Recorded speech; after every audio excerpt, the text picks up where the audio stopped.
So, we are in the chapter on Torah, and we're up to the page Reish Lamed, if I'm not mistaken. The paragraph starting with the word Ksiv. Ksiv b'Torah, it is written in the Torah, Lo b'shomayim hi. The Torah is not in heaven. Of course, it is in heaven. The point is, it's not only in heaven.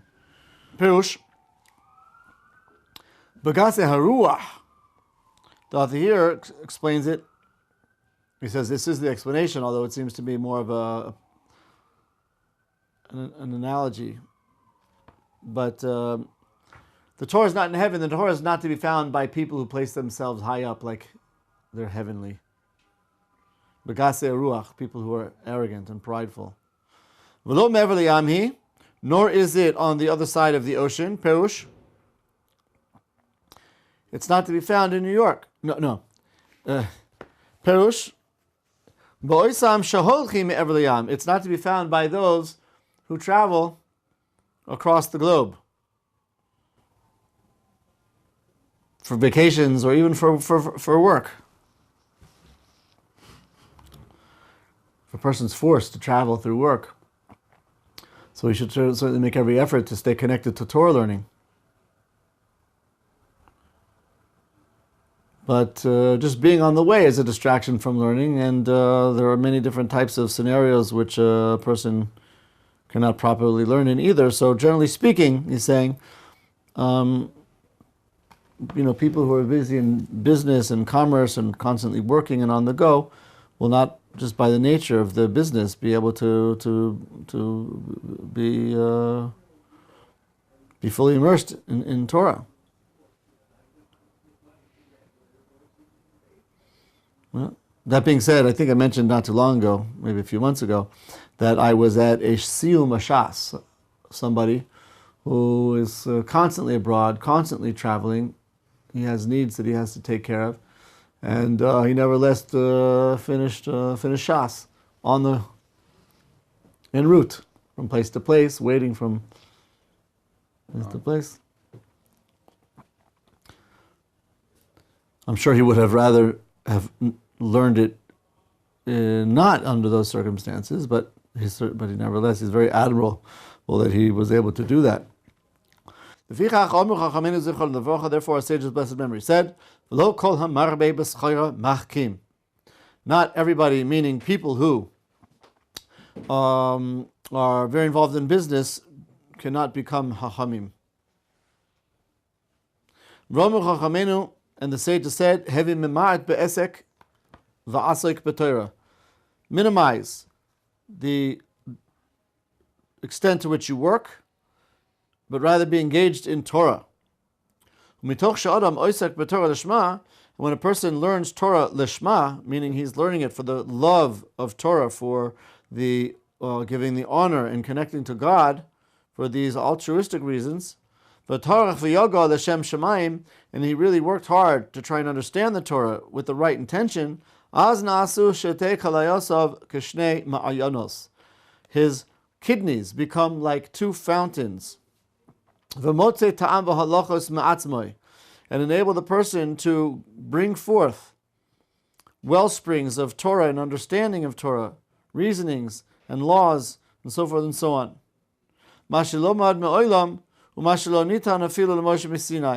Things which he didn't even learn, and things which were not given to Moshe at Sinai. If he becomes very connected to Torah,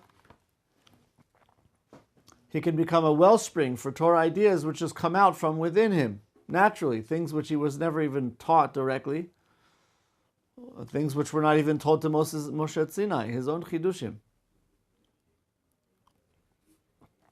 Kasher matzinu ba'Avraham Avinu zichron levrocha, as we find by Avraham, shelo lamad me'olam mishum adam, he didn't learn from anybody. Ach ma'atzma yoshev u'michashev achar mitzvos, on his own. He was sitting and contemplating the mitzvos, and he was able to intuit within his own heart all of the Torah and all of the mitzvos. So much so that the verse kind of testifies about him. Yishmor mishmarati mitzvotai hukotai v'torotai. That he guarded, the Torah says about Avram, my guardings, my commandments, my statutes, and my Torah. That's a lot. Where did that all come from? There's no mention explicitly in the Torah of God's teaching Avram all of those things, but the Torah does say about him that he kept all of those things. So he fasted. Yes, he fasted, but what do you mean? Like on Yom Kippur. What? He fasted on Yom Kippur. Yeah, he kept all of the mitzvot, the Gemara says. Even the Rabbanans. Okay. So in the earlier class, we were wondering if he lit candles for Hanukkah.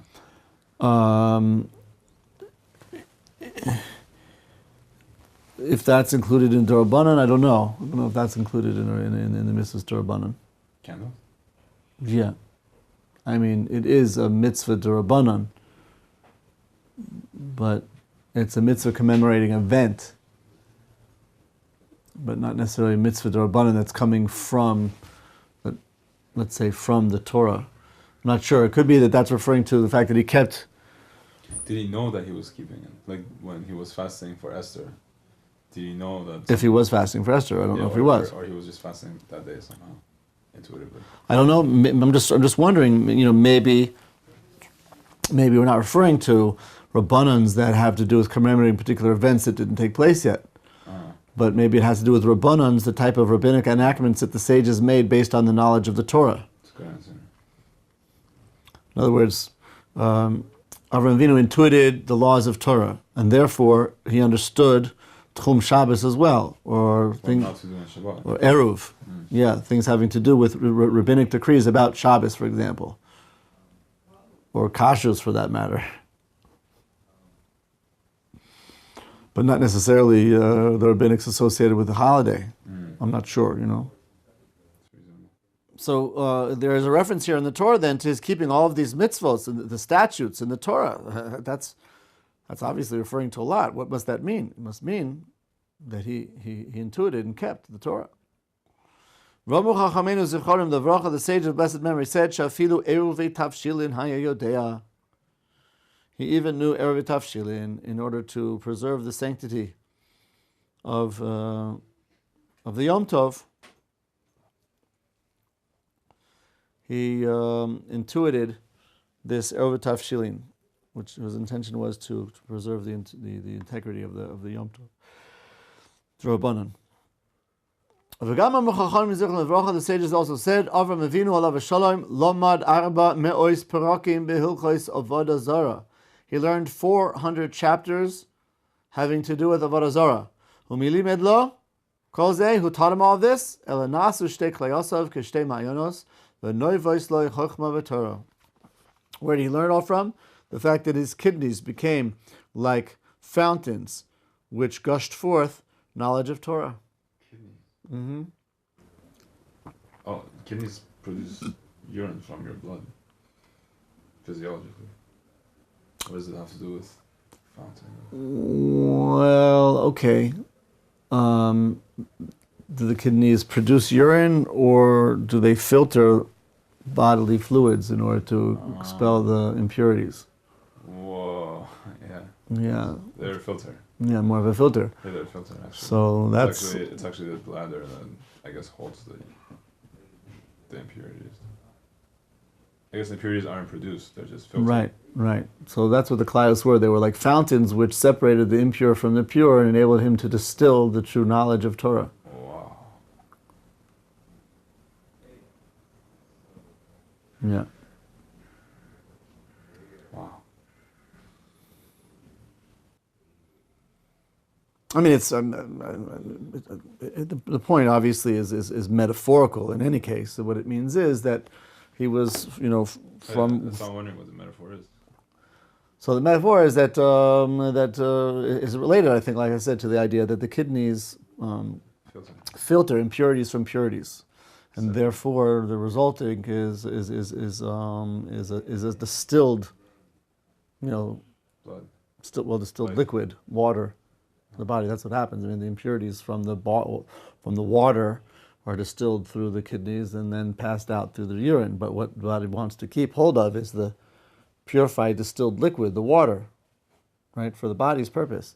And water is compared to Torah. So therefore, these kidneys, which are kind of providing like springs of water, of inspiration and knowledge, are referring to the metaphor between water and Torah. Okay. Yeah. That's good. And it's also referring to the balance between the idea of a balance to the right and to the left, Chesed and Gvura. So that it's also associated here with discernment between good and bad, right and wrong, light and dark, pure and impure, right and left. The kidneys are therefore described as being kalayos yotzos, kidneys which give wisdom and advice.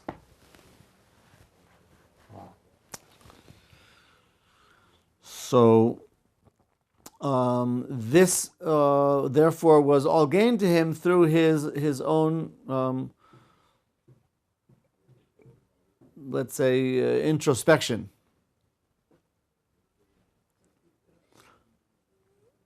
וכן מצינו ברבי אליעזר הגדול מתוך שעוסק בתורה הרבה העידו עליו רבותינו זיכרונם לברכה regarding Eliezer HaGadol, because he was so immersed in Torah study. His rabbinic colleagues described him, Shenizgalalo Mashalo Nizgalala Moshe Misaina. There was revealed to him things that were not revealed to Moshe at Sinai. It's pretty amazing. And so as the sages of blessed memory said, Mi doiroi shel Moshe Rabbeinu alav hashalom ad doiroi shel Yeshua, from the generation of Moshe to Yeshua, Yeshua l'skenim,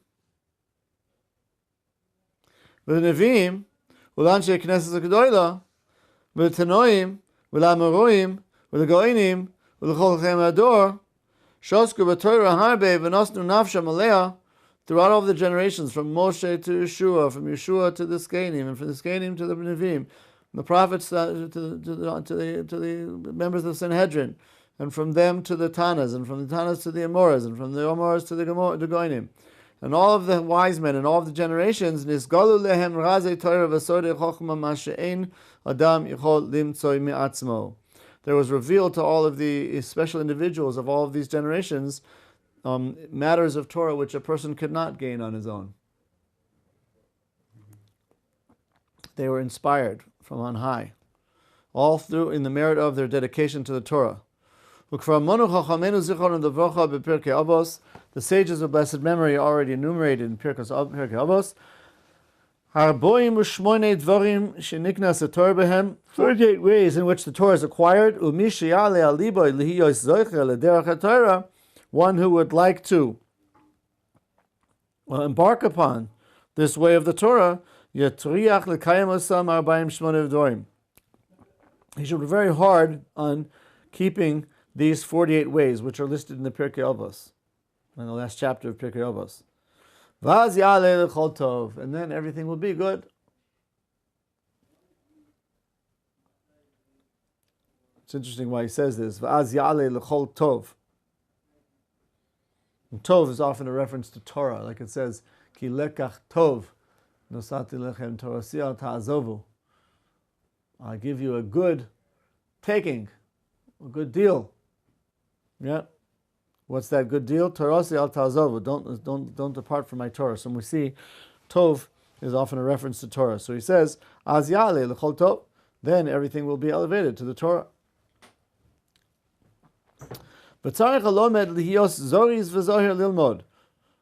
One who is a learner has to be very careful to learn. Because learning is not like other trades. Person who learns other trades,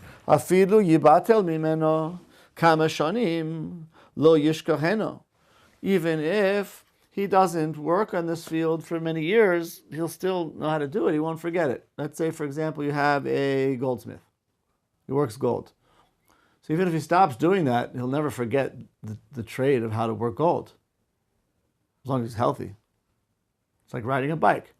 Some tools you forget. You have to get back in the game to get a hang of it. It's not going to be that easy. I mean, assuming that the tools of the trade are still the same, why should you forget them? Yes. But that's not true regarding Torah. If you don't, if you're not constantly reviewing it, then You forget it. then you forget it.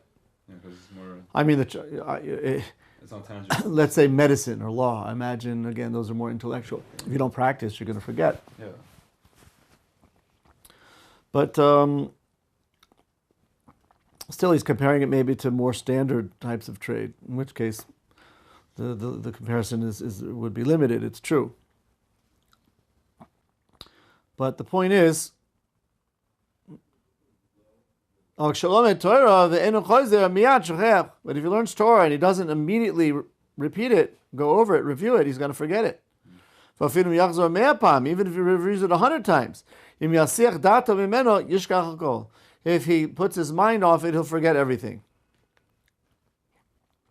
So maybe there's this quality about Torah, it's being spiritual and therefore ethereal, that more so than anything else has the quality that if you don't work on retaining it, then you'll forget it. Even if we do find in other intellectual pursuits, if you don't review it, you'll also forget, like law or medicine or whatever the case may be. But maybe the point here is you'll forget a lot less over more time.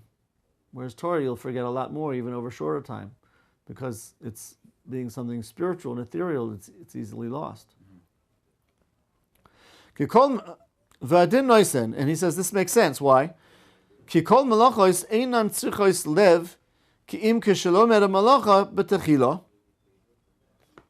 All other forms of trade or talents don't really require dedication of the heart except initially. When you're first learning that, you have to work on focusing and concentrating. But when you're performing it, it really doesn't require much concentration. He can do his work and think about many other things. Learning is not that case. Every time he learns, he's got to focus his heart on what he's doing. And not think of anything other than what he's learning. I guess the same thing can also be said for law. I mean, of course, you've got to be thinking about what you're doing. You've got to be thinking about the laws. You've got to be analyzing whether this law is comparable to your case or not, and so forth and so on.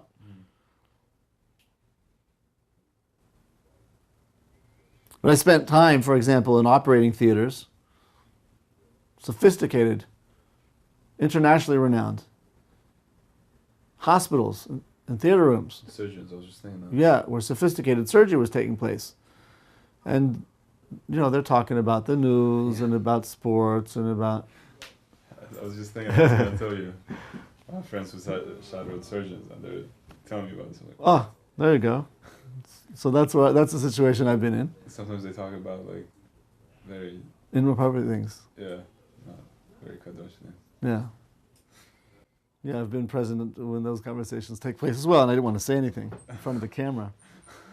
So now, I'm not saying those people are obviously intelligent people. They must be very intelligent people. Otherwise, they wouldn't have been able to get to where they are. Yeah. But once they're there, you see that, first of all, what they went through to get there doesn't necessarily improve them at all as people.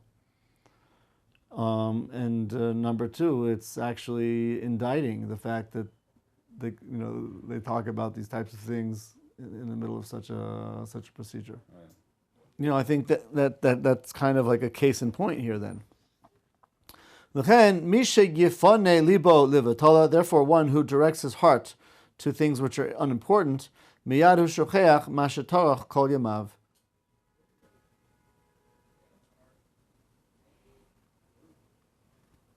Yeah. So when he turns his mind, his attention away from unimportant things, he'll forget what he spent so much time learning. It's very important, I guess. It's very important, huh? You spend so much time and invest years and years in learning. If a person starts to plateau, and as a result of that starts to move horizontally instead of vertically. Yeah, I think it's different in law. It's because it's spiritual. Law isn't necessarily spiritual. Torah has law in it, Mm-hmm. but it's also spiritual as well. Yes. When you move into the mundane, it's like you eject everything else. Yeah. And therefore the Torah learning can be lost. Yeah.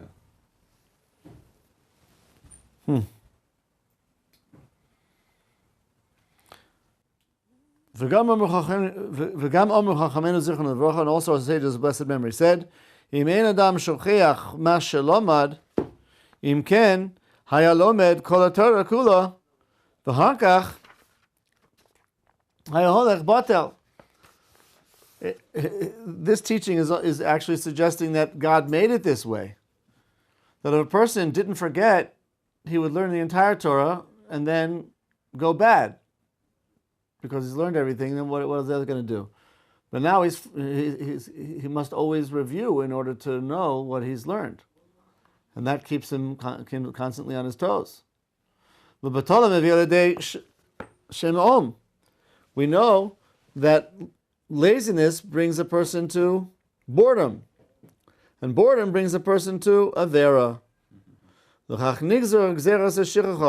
it was decreed this quality of forgetting, particularly in the area of Torah, in order to ensure that a person will always be involved in Torah study all of his days. Otherwise, he would feel that he's mastered it and then move on to other things. And in this way, that he has to forget and constantly reviewing in order to remember, is going to prevent him from transgressing. And Torah brings a person to good deeds and merit. When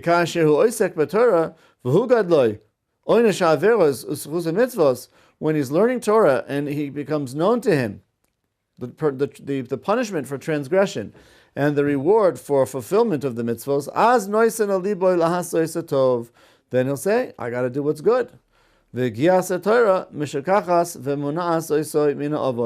And therefore engaging himself in Torah will cause him to forget transgression because he's constantly thinking about other things. But when a person's bored, he's got nothing else to do, that's going to lead him to transgress and go down the slippery path to hell. He's got nothing to do, so he starts looking around.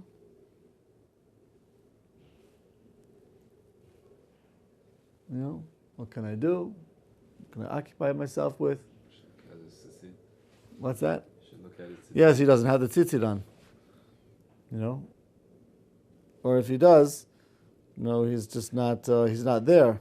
If he does, it's tucked in. And then he'll take it off, then he'll take it off. And before you know it, right? Therefore, a person should strengthen himself to learn Torah day and night. And even if he's lying in his bed or he's going on the way. And if he can't learn verbally, at least he should think in his heart about his learning. I should listen to videos online. Listen to videos online. Yeah. Or listen to tapes as you're walking, as you're going along. Well, not tapes anymore, but, you know, recorded lectures. MP3 player.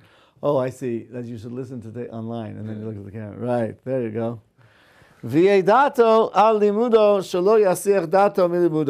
And his mind should be on his learning so that he will not be distracted from his learning. Then you will fulfill what it says, you shall be engaged, or Yeshua was engaged in Torah learning day and night. Because it doesn't say in the verse, speak about it day and night.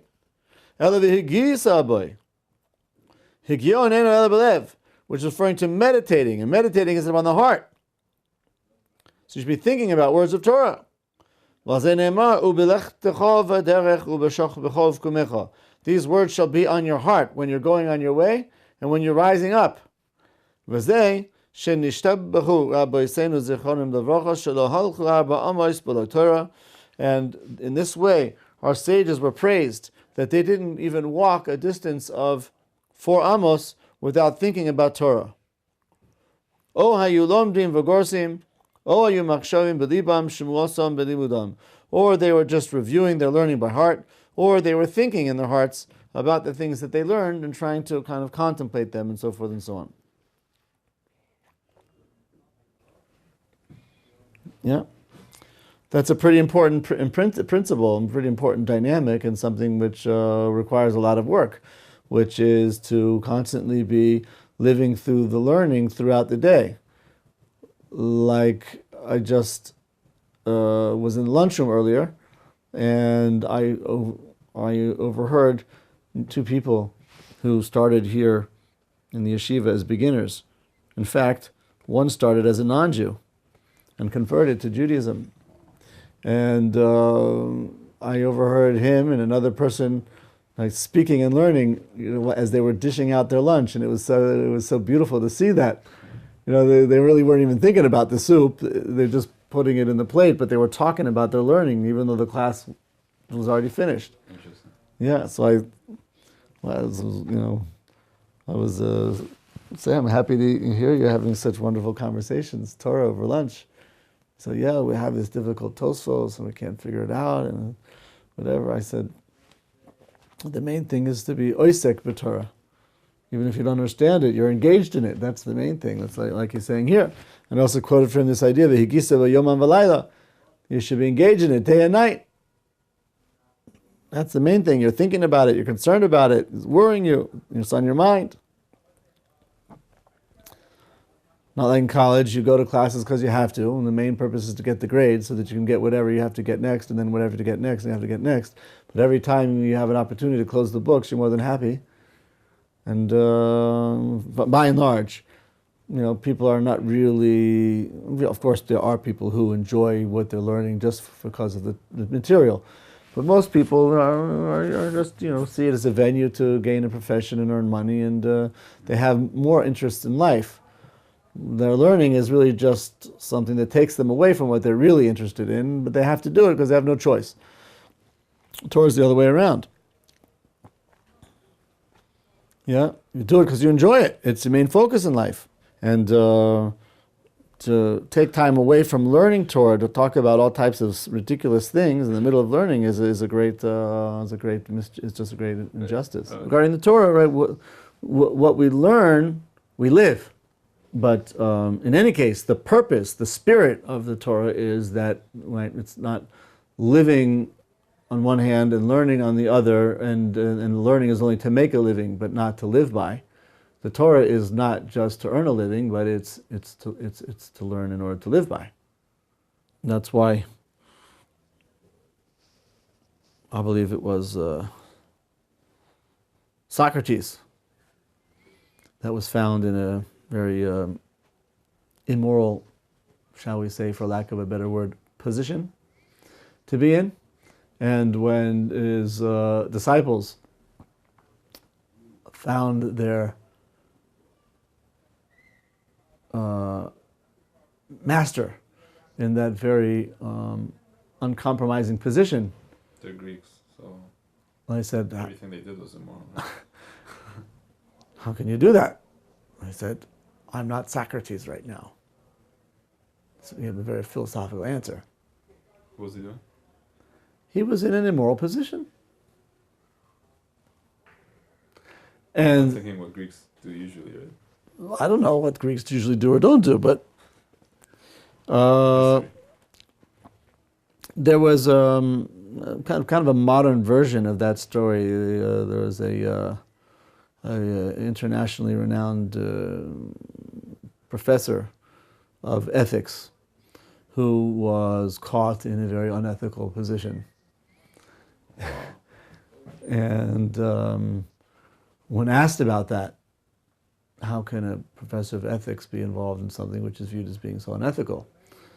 His response was, if I was a math professor, would you expect me to be a triangle? by which he meant to say one's profession is one thing and what one does in his personal life is another. They're really two separate things. Is a mathematician a triangle? He learns about triangles, but he is not a triangle. It's two separate things. So, but that's not true regarding Torah. You're supposed to, it is a way of life. Right. You're supposed to live by. Now, people might fall short of the mark and not live up to standards. But at least, like I said, the spirit of it is it's something that you learn in order to live. To apply it. Yes. Not just to learn. To integrate into all realms of life, your way of thinking, your way of speaking, your way of behavior, your way of acting, way of eating and sleeping and everything. It's supposed to be properly integrated into the way we live our lives, and not just a way, like I said, of making a living. Let's just finish off this little section. Therefore, in light of everything we've seen here, a person should put all of his effort into thinking and being engaged and immersed in the Torah. Because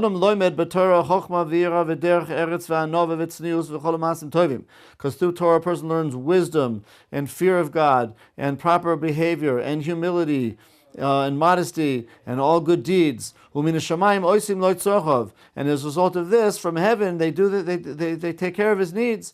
And the Torah guards him and raises him and elevates him. As the sages said in Pirkei Avos, Rabbi Meir teaches, a person who learns Torah with the right intention, he merits as a result of this many good things. And not only this, the whole world is really to be at his service. Nikra Rea, he's called one who is a friend, beloved. Ohuv, as well. Umigadolto, umiramamto, al kol hamasim, and his Torah learning raises him above all other things. Harei sachar piria be'olam hazeh. Therefore, the reward of its fruits are in this world. Aval olam haba, but regarding the rewards, the ramifications for being engaged in true Torah in the world to come, regarding that, it says in the verse, Ayin lo ra'asa elokim zu lasecha. No eye has seen this, God, other than you. Ve'ein lamala heimena lo'olam haba. There's no greater degree in the world to come than that which results from sincere Torah study.